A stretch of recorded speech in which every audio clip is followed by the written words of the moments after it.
on the air.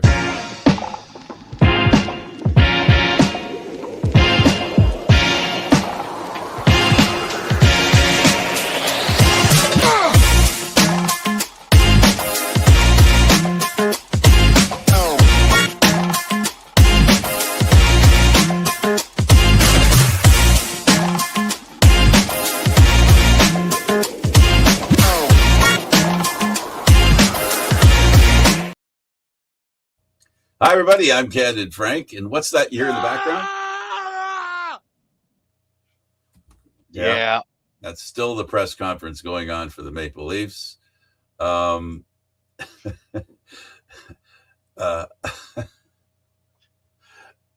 know how this guy feels about it. Well, Paul Bissonnette of Barstool says that he's officially done with the Maple Leafs now. After that signing, he's decided that he no longer wants to be associated with or give his fandom to the team. So that's something. I would like to say that he's jumping the gun. The announcement, though, I'm inclined to this. I'm split in half here, Aaron. Unfortunately, this is more of the same. This is what they've done for decades. They've taken chances on people that haven't shown that they actually can do something. I too often they dip into this well, and I don't know, Aaron. The take I get from this is that there's damn the torpedoes. We got a guy who is GM that has been, let's just say, had a checkered past. We heard in the press conference it laid out a no holdback, right, by a certain Toronto Sun reporter. And it didn't stop there either. It continued with another reporter. Aaron, I guess one thing at a time, first of all. What do you think of Sundin being involved? That's the easiest question I can throw at you.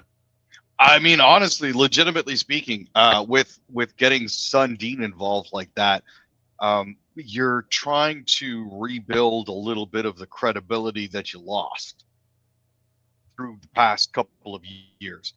I'll frame it. I'll add to the Leafs that from '97 all the way to 2008. Go ahead. No, and I'll add to that by saying that he is like a shield. You know, it's an admission, I think, by MLSC that they know their team's going down the drain, and it's going to go down in a hurry. And if it does start to go down the drain, the acceleration process is going to happen because they won't get value for Matthews. Nylander sounds like he'll stick around here. He's here for anything. Whatever happens, he's cool. He likes the people here. He likes the life here. But Matthews goes with no assets in return. What we saw with Marner is going to happen again. And this time it's going to happen with the guy wearing the C. I mentioned this last week that if they did end up hiring Sundin, he was going to be the dartboard guy.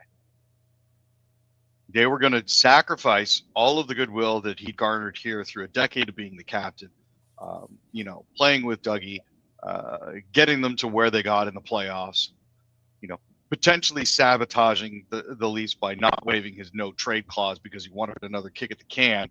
And I mean, realistically speaking, that's basically what they've done is the Leafs have hung him out to dry.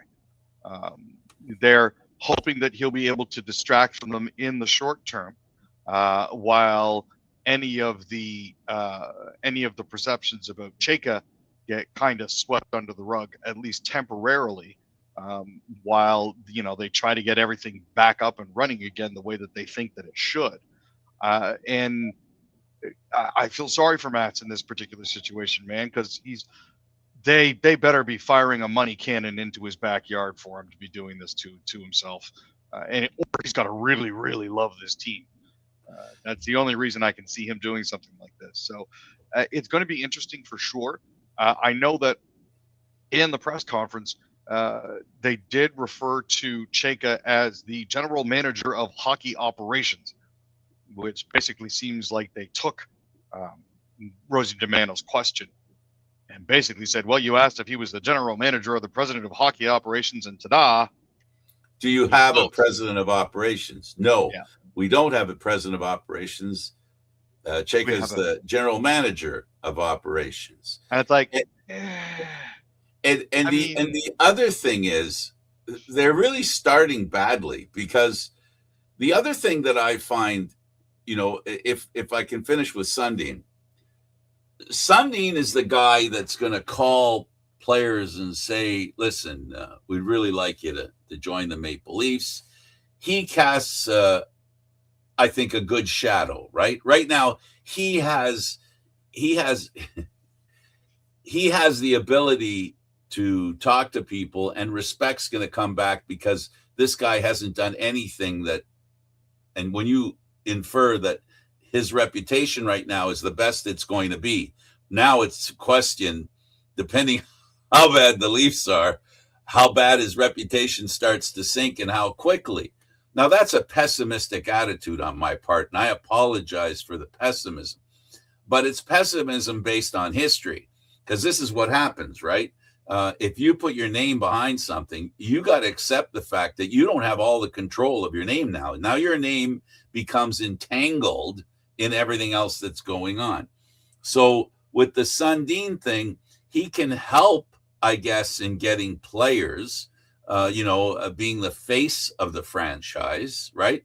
They've determined, I think they've made the determination that being a Maple Leaf right now hasn't got the kind of reaction from players that they want, and they need to have a positive attitude when somebody is called by them and saying, listen, we're thinking of drafting you. How do you, because they do this, you realize they do go to players that they might draft in advance and say, listen, we're thinking of drafting you. Well, what do you think?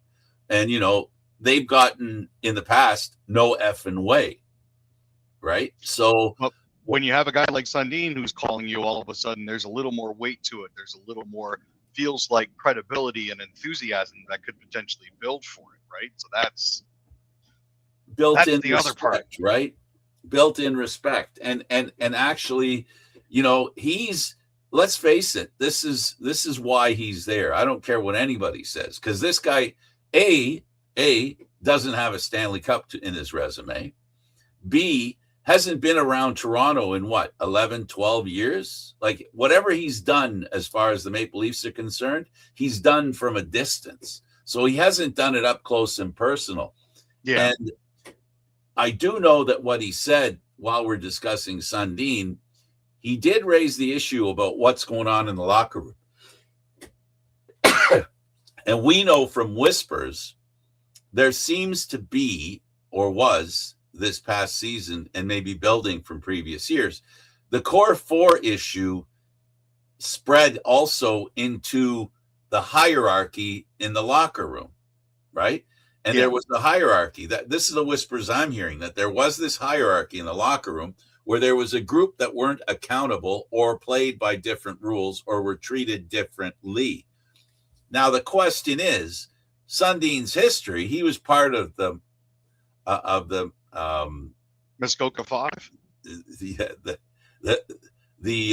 what do you call it? The community, the cottage community east. No, that was the Muskoka Five. Yeah, the Muskoka Five. Thank you. Yeah, I guess you might have said it and I didn't hear it. But yeah, the Muskoka Five, right? He was a part of that. That, in essence, is a problem. That kind of attitude, right? So now they're bringing him in to what? Make sure it works better? The Muskoka Five theory works better? Is that what he's here to do? It feels like there's a lot there that they're trying to use him for, to like smooth the waters, at least temporarily. Try to get players the feeling that it's not all bad here. We're not a complete fustercluck, and that it's one of those situations where they're getting everything under control, and you could be a part of it. That's kind of what it feels like. Yeah, I definitely, I definitely do not have a. I'm not as negative as some. Um, and here's the sad part: I really don't hear any positives from people about this. There's nobody jumping on Yeah. board saying, "Yeah, this is a great deal. This is awesome." I mean, that's the part that it's the baying of the wolves in the background. That you're hearing. Yeah. So these two have a lot to prove, and they have no zero or no. I hate to sound like Donald Trump, but they don't have cards to play. What cards can they play? They don't have draft picks. Yeah, we've got nothing. We've got nothing left. We've also tried nothing, and we're fresh out of ideas. Is what this feels like.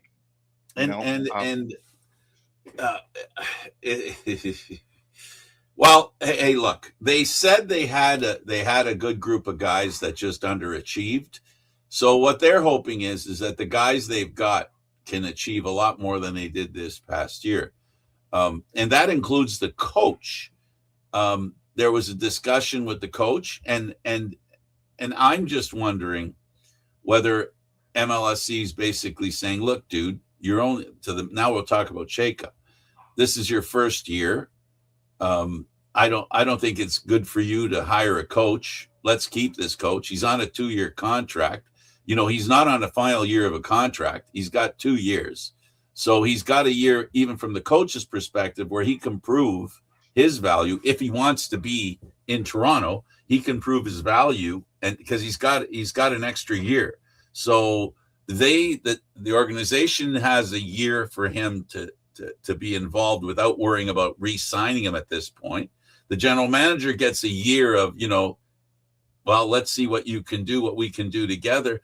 And Sundin doesn't have to worry about, being a part of a team that just jettisoned a coach, and now he has to come up, he has to stand behind the new coach, right? So this is going to be a team, I believe, that's going to be coached by the same guy. And he's going to have basically the same players. I mean, trades for them. What are they going to trade? That whatever they trade today, starting today, going into the summer, they're trading low because you got a whole bunch of underachievers. What are you going to get for the underachievers? This is literally the epitome of running it back. Exactly. At this point here, with the fact that we're now just 2 months away from the draft and from silly season, the Leafs have no ammunition in their weapon. There's nothing they can get rid of. They need to win. They need to win the lottery, or at least move up to second or third, because they need some good news. Because the hiring of the general manager, there's some bad news. There's some red flags there. The hiring of Sundin, while a great guy, and the talk about him and being a part of great years with the Maple Leafs, he wasn't the reason they had great years. They mentioned the guy that was the reason they had great years. His name's Gilmore. Gilmore came here, and that's when the Leafs changed a little bit. That's the guy that has, Stanley Cup pedigree, not Sundin. And if I were the Maple Leafs, as much as everybody loves Sundin, if Gilmore was there, I'd feel a lot more confident and a lot better about that position and who filled it. I don't mean to be insulting to Sundin. No, I get it. I just think that the fact that Doug Gilmore is associating with the team again is a good thing, because there was a period there where you saw neither hide nor hair of him, right? In affiliation with the team. The fact that he's back at least says something, other than backing up a Brinks truck full of cash to his front door to try to get him to come back into the fold, as it were. I'm curious, because this seems to be a thing that happens a lot. What is it that Leaf management does that alienates former players so much? See, you're hitting the right note there. This is all what we're talking about now. What we're talking about now, we're talking about the general manager. Was this a guy that was at the top of their list?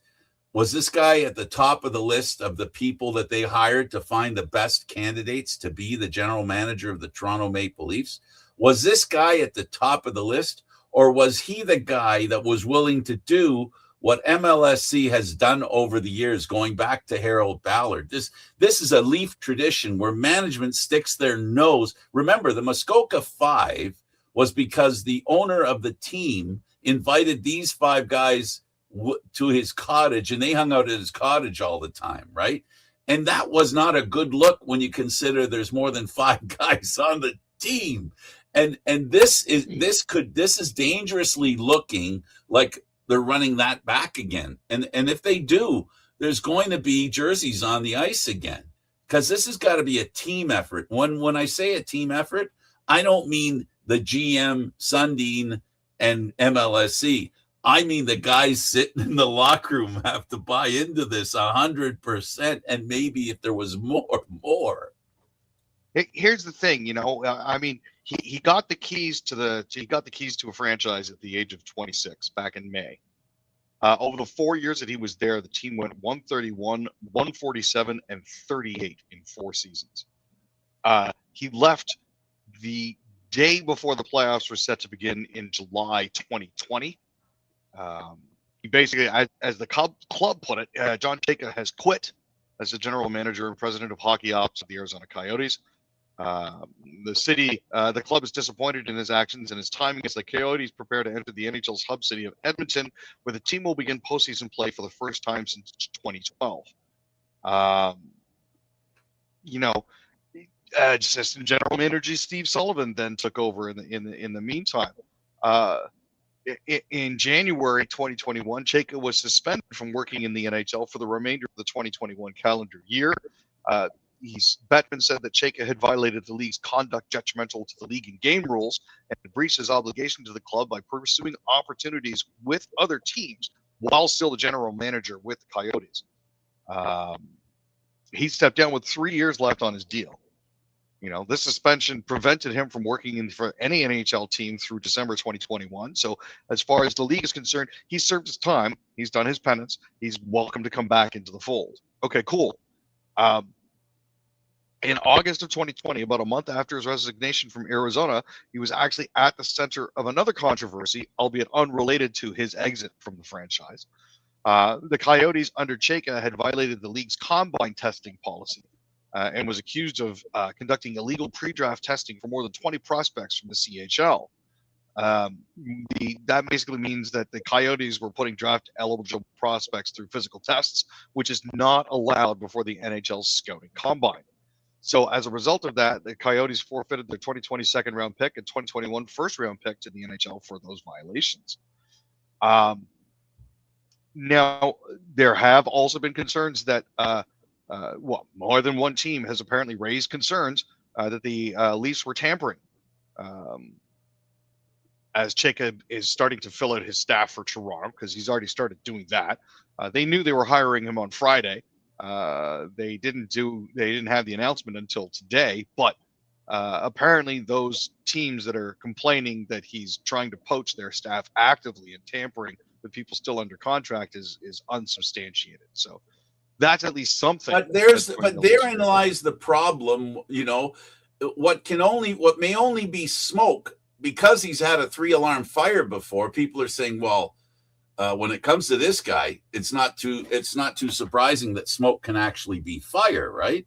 This is the red flag, the concern that when the Sun reporter said, Mr. Simmons, a guest on our CFL show, by the way, when he said he went to 20 teams, he didn't sound full-throated about the 20, but he said only one of the hockey people was okay with the Leafs signing him. The other 19 said bad idea, totally against it.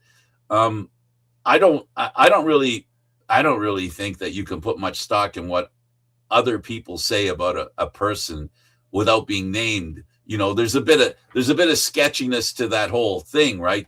From Simmons' side, I think, as well, where he's making comments based on what people are saying secretly and or about the opposition. Come on. So, there might be a thumb or two on a scale there, right? There might be a reason to say that kind of stuff. I think his dismissal of the concern, though, was a little cavalier. Pelly, I mean. Yes. Just sort of like, yeah, well, we've done our own thing and we're perfectly happy. It's like, yeah, okay, cool. Congratulations, I guess, on that. But at the same time, it does still leave questions. This dude has had a rather, and look, I want to be wrong about John Chayka. I want to be hugely wrong. He was on the bleeding edge of statistical analysis back in 2014, 2015, when he was running his website Statleets. I desperately want to be wrong about this guy. I want the Leafs to have made the right choice.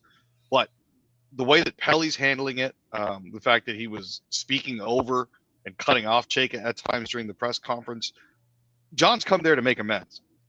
He's ready to I think at least admit that he made a bunch of mistakes, and he's there to sort of try to set things right. Let the man talk. Let him cook. Let's see what he's got. I just hope Pelly doesn't interfere. That's going to be a huge red flag for me in this as well. The one thing that, if one is fair-minded, right, what sounded like an excuse may or may not have been an excuse was the fact that he was with a team that had a lot of issues, arena, existence, and he laid that out. He said, okay, I made some mistakes, but the atmosphere that I was involved in was pretty, it was a tough situation. And I can't disagree and call him and say, you're just making excuses, because all one has to think about is the laughingstock while he was there that organization and the league was, because the league was actually supporting the team financially. So, he's not overselling the fact that he was involved with a team that had a lot of issues, and he might have cheated a little bit or done things because of desperation, right? I mean, I could see acts of desperation happening under those circumstances. I don't know of any other manager in hockey ever has had to go through the kind of stuff that he went through. I mean, they ended up playing hockey in a college stadium with like 1,200 people in it, for goodness sake. So that was obviously after he'd gone, but at the same time, it's one of those situations where you have to look at it and be just like, could this have been prevented? What might the NHL have done differently to sort of help mitigate that? But yeah, well, that's the environment that he was in, and that he made his mistakes in that environment, right? Anyway. Listen, I agree with you. We do a Leaf show every week. We talk about the Maple Leafs, and who wants to talk about a failure every week? Of course we want, it's not that I want the Leafs win because the Leafs have to win. It's what we cover. So my selfish interest is basically talking about a team where there's more positive than negative, right?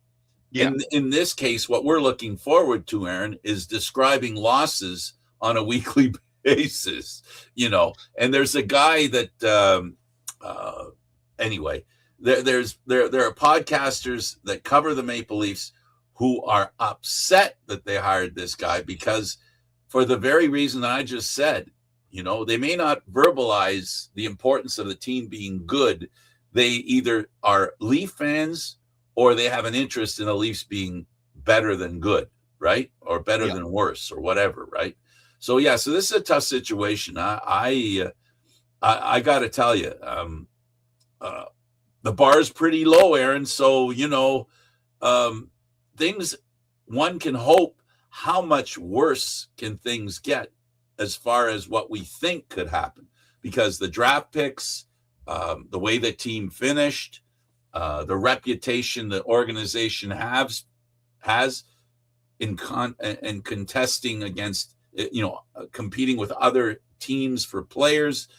We're not on the high side right now. This organization and what we're covering, we're not on the high side here. We're in a situation where we're covering a team that really is, the bar is very low. So any incremental hope, and that's the reason why I said about the draft. If they can win the draft or get close to winning the draft, that'll be at least hope, a positive thing to park, some hopes and some positive vibes, because right now, if they lose that pick to Boston, the bar the bar is going to hit the ground. The bar is going to hit the freaking ground if they have to give up that draft pick to the Bruins. That's a for sure. Your last word on this whole situation. Look, you know what? I go into every year with optimism. I go into every year not necessarily thinking, oh, this is going to be our year, but at least thinking it's going to be better than last year. Well, and they've made it difficult on themselves the past few years because they've done so well during the regular season. But Tampa Bay seems to be falling into the same sort of trap that the Leafs were in and being unable to get. Well, they were in the middle of it, round. the Leafs. So. They were in the middle of it because this is the 4th year in a row they've exited in the first round. Yeah, which is Leaf territory. That exactly. They're stealing our shtick. You're not allowed to do that. Give back our team colors too, you jerks. Well, and I think somewhere in there before 4 years, the Leafs did make it to the second round. They did, so, and you know what? Right? Honestly, it is what it is. I'm sure they'll figure it out. I'm sure we'll get something going here. At the end of the day, we don't control it, so it is what it is. There you have it. Well, let's leave that behind and let's talk a little more positively. Sure. And positively would be talking about the Marlies and them playing game 1 against the Laval Rocket, the Montreal Canadiens farm team. The good news in this regard is there's a lot of guys playing with Montreal right now that could have been playing for the Rocket. Instead, they're playing for Montreal. So you've got a bit of a, let's just say, not the best version of the Laval Rocket as a Marley playing them in the AHL playoffs. Look at it this way. The longer the Habs go in the playoffs, the better it is for the Marlies. As it currently stands, however, the Marlies aren't sitting too poorly. Laval was first in the North Division. They managed to win the first game. Florian Jackeye scored a goal, and Capo Kakkonen made 20 saves as they beat the Marlies 3-1 on Wednesday night at Place Belle in Laval. That gave Laval a 1-0 lead in their best-of-5 North Division semifinal series. This was actually their first game of the playoffs. Meanwhile, the Marlies, that was their 4th game. They beat the Rochester Americans 2-1 in their 3-game series to advance. Laval could have had a much different start to the game, and this is, I think, a trend that continued for the second game as well as the third. They could have had a much different start. Just 5:21 into the first period, they were already 2 players down in the box, needing to kill a 5-on-3 for just over a minute. But they managed to weather that particular storm. It didn't go so well for them the next night, however. On the Friday, Laval ended up outshooting Toronto 11-5, 12-22 into the first period, leading by a goal by Laurent Dauphin and a power play goal by Joshua Roy. Toronto would then outshoot Laval 4-3 for the remainder of the period, including getting the first of their 4 power play goals, with Logan Shaw scoring in the 14th minute of the first period. They later got a 4-minute power play in the second when Vinny Lettieri put the equalizer in for Toronto. Marlies goalie Artur Aktayamov made 29 saves on 31 shots for a save percentage of .935. Kakko didn't do as well. He had 26 saves off 31 shots for a save percentage of .839. The next night, Laval rolls into Coca-Cola Coliseum. They take a penalty in the first 5 seconds. 5 seconds later, Logan Shaw, bam, puts it in the back of the net. The undisciplined goal, undisciplined penalty. It was a penalty that didn't need to happen. Easton County was the beneficiary of the Laval Rockets' munificence when it comes to gifting them power plays. At the end of the day, they were up. I think they were up 5-0 after the end of the first period. It was absolutely magnificent to see.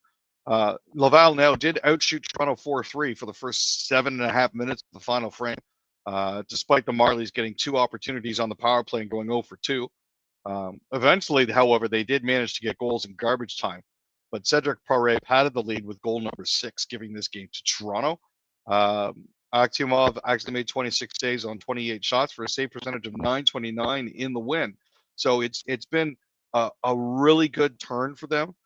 Their next game is tomorrow at Coca-Cola Coliseum. I'll be at that one. And then game 5 is going to be Thursday, and that's going to be out in Laval. So we'll see how that goes. I'm hoping that the Marlies will be able to close it out tomorrow night.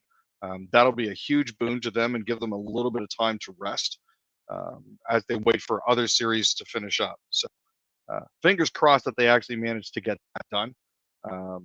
But yeah, we'll see where it goes from there.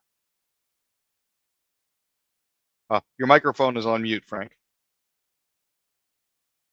Everybody in that Leaf organization is paying attention to what's going on there. So 100%. This is an important moment for the Leaf organization because it's the only moment they have to work on. So a lot of confidence building for these players who hope next year to be considered, on the big team.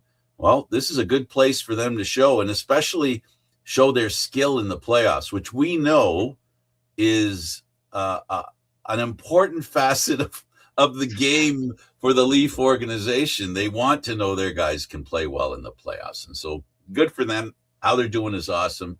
We'll see how it turns out. Like you said, they've got another victory to make. On the bad news side for Toronto fans, the Toronto Raptors, good news. They made it they created a game 7. But they really did just run out of gas there in that game as it went on. And the longer it went, the more you could see that the absence of a few players, a full squad, they paid for it at the end of game 7. The spirit was willing. The flesh was unfortunately a little on the weak side. They ended up getting outdone 114 to 102. So that's a 12-point loss. They pulled away in the second half, thanks largely to a huge third quarter.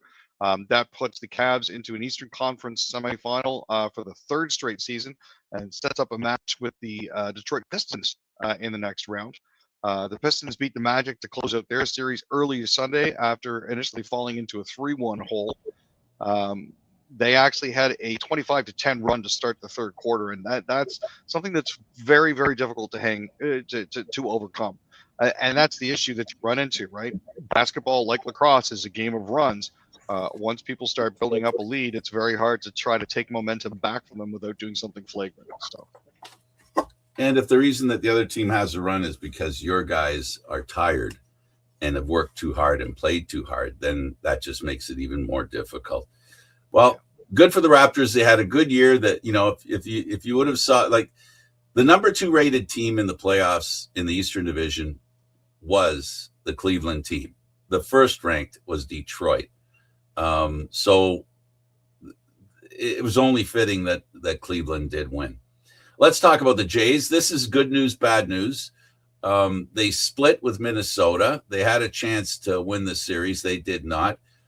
Savage does not look like the Savage that came to the major leagues in the playoffs last year. He looks like, we see this in sports all the time, Aaron. You get a rookie year and a guy just hits every hits every number you can and does really well. And then his second year is a little more difficult. And Savage is going through that right now. Yeah, he's definitely going through it. They limited him to under 80 pitches in his first outing. That wasn't bad to see. I can respect that. He's still coming off the shoulder issue that he had earlier in the season, which kept him down in Dunedin. The running 8th inning that they had to win 11-4 on Saturday certainly helped. It didn't help that George Springer appears to have hurt himself again. He was in the lineup as the team's leadoff and DH. But he exited the game after being hit by a pitch. So it's the same foot that he sustained a broken toe. On that toe, he got hit by a pitch. Same toe. However, the good news is it doesn't seem to have been fatal. The other good news is Kazuma Okamoto has been absolutely on fire. With his 3rd home run in 2 days, and Brandon Valenzuela homering in an 8-run 8th inning. It's definitely showing that some of their offseason acquisitions are certainly starting to pay off. The other good news is Addison Barger is on his way back from rehab as well. So it is potential that he could be back within the next week or so. He actually homered in his first rehab game with Single A Dunedin on May 3rd. And other good news, Alejandro Kirk is about 2.5 weeks away from making his return. So that's a good thing too. Yeah. Let's skip to Canadian hockey teams. The Habs win the series against Tampa Bay. We talked about Tampa Bay losing their fourth straight series, opening series, and the Habs did it with Dobesh. Not a single shot on goal did the Montreal Canadiens have, and their guy had them in a great place. Yeah, the Canadiens managed a whopping 9 shots. Going the other way, Tampa Bay managed 29. Dobas saved 28 of them, so that's a huge relief. Some griping online about fans being classless. Apparently, the anthem was butchered again. This doesn't surprise me anymore. But yeah, great to see Montreal get through. Not necessarily as happy, but still kind of delighted in a weird sort of way that Tampa Bay is now running into first round issues, just like the Leafs, so they can know what it's like. And good that it's going to keep some of the players away from the Marlies for a bit. And the last story is the one that I care about the most. As it turns out, McDavid was playing with an injured foot. Yeah, this is just hockey. This is the exemplification of hockey injury culture. Are you hurt or are you injured? Well, I'm hurt, but I can still go. Apparently, he played through an ankle and a fractured foot throughout the first round of the playoffs. It's one of those things where apparently Jason Dickinson was going through the same thing too. And hockey culture, because it is surrounded by injuries, it's perfectly normal for 2 players with fractured bones dress for a playoff game without even considering whether they should take some time off, because there is no time off to take. It's unfortunate that it's ended this way for them, but with McDavid taking that micro contract that he did, it at least gives them a little more runway before they have to consider selling the farm in order to try to recoup some value. They could have used the full version of Connor McDavid, and they didn't. Oh, 100%. And look, we owe him a lot. A great Canadian hockey player who has represented Canada gloriously so many times and has given so much. And as a Canadian, as this show exemplifies, we appreciate our Canadian teams, our Canadian players. And he's one of the guys, one of the stories we like to see a change. Now, I know for him to win the cup, it would happen after the Leafs are eliminated. It would have to happen after the Leafs are eliminated. But I think there's a good chance of that in the next couple of years. So hopefully McDavid can, I'd like to see him win with Edmonton. And if he does, then there won't be any reason for him to leave and he can sign a contract and finish out his career in Edmonton. Otherwise, there's talk that he could end up leaving. And I know some Montreal fans who are hoping he comes to Montreal in 2 years. I know some Leaf fans that wouldn't mind him coming here. And the timing would be perfect if they lose Matthews and can pick up him at the same time. Those 2 contracts there's a symbiosis there. So that's the hope. In conclusion, Aaron, what else did you want to mention that we didn't have time for because of the big press conference today? Well, just that the Flames seem to be going for a little more consistency and that they've retained their entire coaching staff for 2-year deals. That means that the coach that they had last year is going to come back. They're not going to throw everything into the wood chipper. And also, Pierre Dorion might actually find himself landing in Vancouver. So that is something to follow as well.